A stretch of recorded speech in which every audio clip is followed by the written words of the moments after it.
In the land of Canaan, where the hills kissed the sky, lived a young boy, the 11th son of Jacob. His name was Joseph, and God had placed a dream in his heart.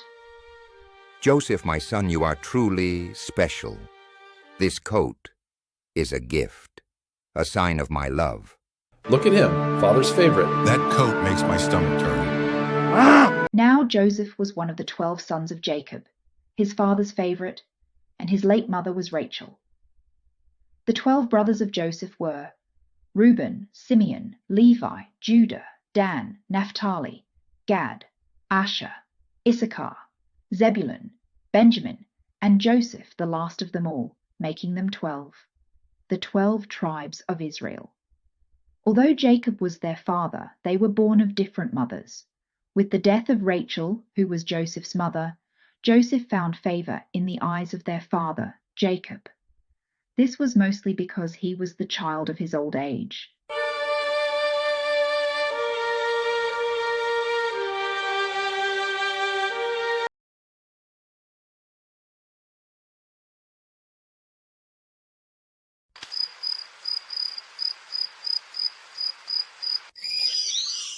Last night I had a dream.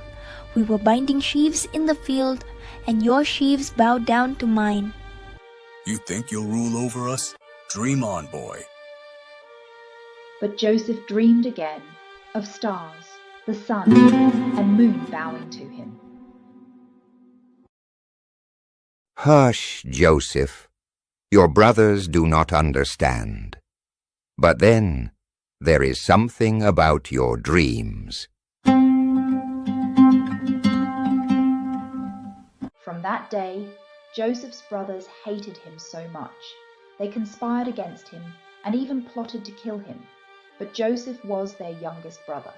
They hated that he was their father's favorite son. They not only hated that their father showered him with so much love, but they were also unhappy about his dreams. With his dreams, Joseph grew older and became a shepherd over his father's sheep and goats. He worked with his brothers, sons of Bilhah and Zilpah. Sometimes Jacob came home to his father with bad reports of his brothers. Jacob loved his son Joseph more than his brothers because he had been born to him when he was old. Due to his love for Joseph, he made a long robe with full sleeves for him. The more his brothers saw that their father loved Joseph more than them, the more they hated him and would not speak to him in a friendly manner. So Joseph telling his brothers about his dreams got them even more unhappy.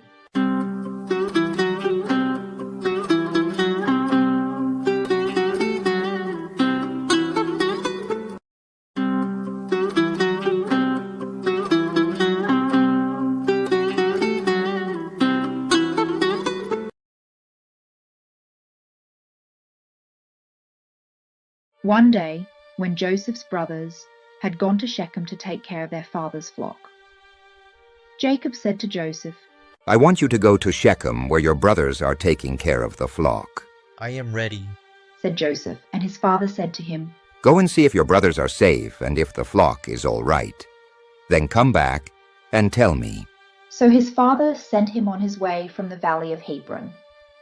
Joseph arrived at Shechem and was wandering about in the country when a man saw him and asked him, What are you looking for? And Joseph told the man he was in search of his brothers.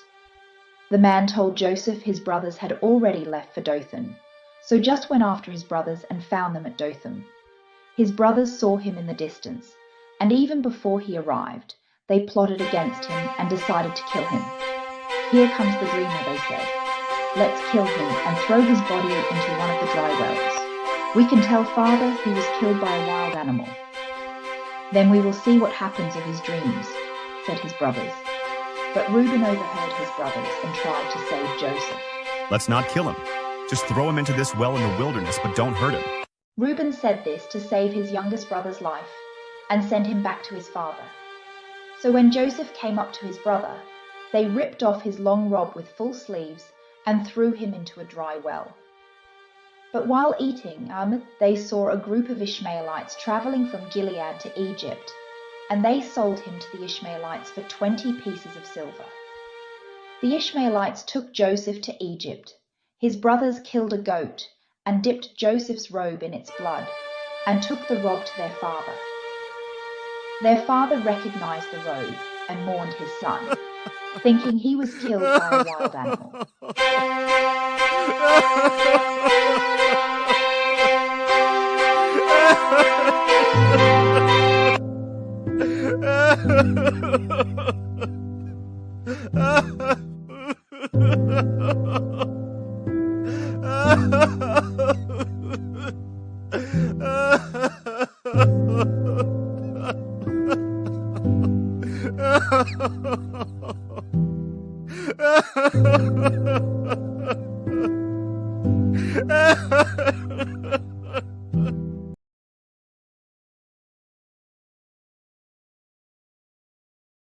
In Egypt, the Midianites sold Joseph to Potiphar, one of the king's officers who was the captain of the palace guard.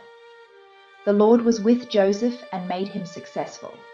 He lived in the house of his Egyptian master, who saw that the Lord was with Joseph and made him successful in everything he did. Potiphar was pleased with him and made him his personal servant, so he put him in charge of his house and everything he owned. From then on, because of Joseph, the Lord blessed the household of the Egyptian and everything that he had in his house and in his fields.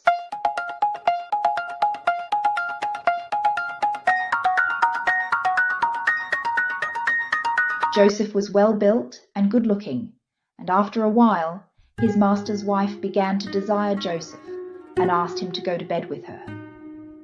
Joseph refused and said to her, "Look, my master does not concern himself with anything in his house because I am here. He has put me in charge of everything he has. I have as much authority in this house as he has, and he has not kept anything from me except you.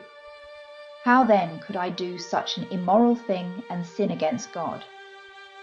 Day after day she asked Joseph to go to bed with her, but Joseph fled from her. One day she caught Joseph by the robe while he worked alone in the house, and Joseph fled from her, leaving behind his robe in her hand.